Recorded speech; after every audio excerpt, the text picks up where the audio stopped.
When you finally decide it's time to replace the spindle on your Cub Cadet zero-turn mower, you've probably already felt that knot in your stomach that comes from scrolling through endless listings that all look the same.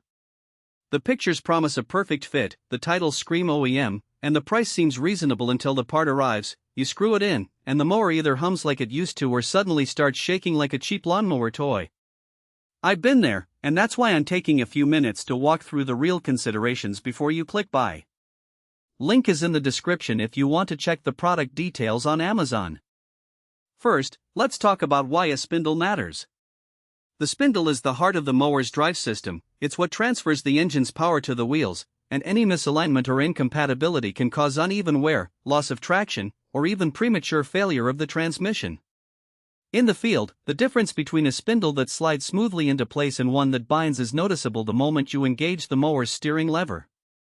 That's why you want a part that's truly designed for your specific model, not a generic universal piece that might fit the bolt pattern but not the internal geometry. The Cub Cadet 91807255 Spindle Assembly Pro Z100 EFI 154LS is marketed as an OEM replacement for Cub Cadet zero turns, and it carries the same part number that the factory uses. That's a strong signal that the dimensions, bearing preload, and shaft keying should line up exactly with what the original equipment expects. For owners of a Cub Cadet Z100 or any mower that calls for the older MPN 61807255, this part is essentially a direct swap. The biggest practical strength here is the confidence of using a genuine type component rather than a third-party copy that may cut corners on bearing quality or shaft machining. In practice, that translates to less vibration after installation and a smoother ride through thick, wet grass. Now, the hidden trade-off is that this isn't a budget part. Because it's sourced to meet Cub Cadet's original specifications, the price sits a bit higher than the no-name spindles you'll see on some marketplace sellers. If you're a casual homeowner who mows a half-acre once a week, you might wonder whether that extra cost really matters. In my experience, the real value shows up over time. The OEM-type bearings tend to last longer, meaning you avoid the hassle of another part replacement 6 months down the line. For a commercial landscaper who puts 30+ hours on a mower each week, that durability can save both downtime and labor costs, making the higher upfront price a sensible investment. Who should buy this spindle? If you have a Cub Cadet zero-turn mower that's still under warranty or you plan to keep the machine for several more years, the OEM-aligned replacement is a safe bet. It's also a good fit for anyone who has already experienced a spindle failure and knows that the original part was the cause of uneven wear on the deck or wobbling on the turf.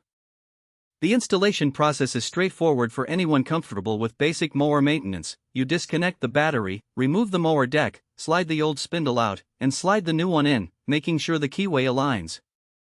No special tools beyond a socket set are required, which keeps the labor cost low if you do it yourself. On the other side, you might skip this part if you own an older Cub Cadet model that's already showing signs of age in multiple components, and you're considering a full rebuild or even a replacement mower. In that scenario, you might prefer a more cost-focused solution or a complete drivetrain overhaul that includes a new transmission.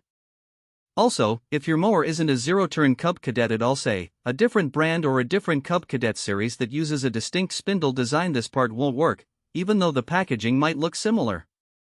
The product description explicitly says compatible with Cub Cadet zero turns and fits Cub Cadet, and it advises you to refer to the original equipment owner's manual to verify compatibility. Skipping the check is the fastest way to end up with a spindle that simply won't bolt into place. Let's dig into a practical scenario. Imagine you're a homeowner who just bought a used Cub Cadet Z100 for $2,500. After a few months, the mower starts pulling to one side and you hear a low-frequency whine when you accelerate. You suspect the spindle bearings are worn out. You order the 91807255 assembly, receive it, and follow the manual steps to replace it. Because the new spindle matches the original tolerances, the mower's steering returns to neutral, the whine disappears, and you're back to mowing a 2-acre yard without the need for a professional service call. That's a concrete example of the part delivering on its promise. Contrast that with a scenario where someone purchases a cheap, off-brand spindle that claims to fit a Cub Cadet but actually has a slightly different bearing race diameter. After installation, the mower might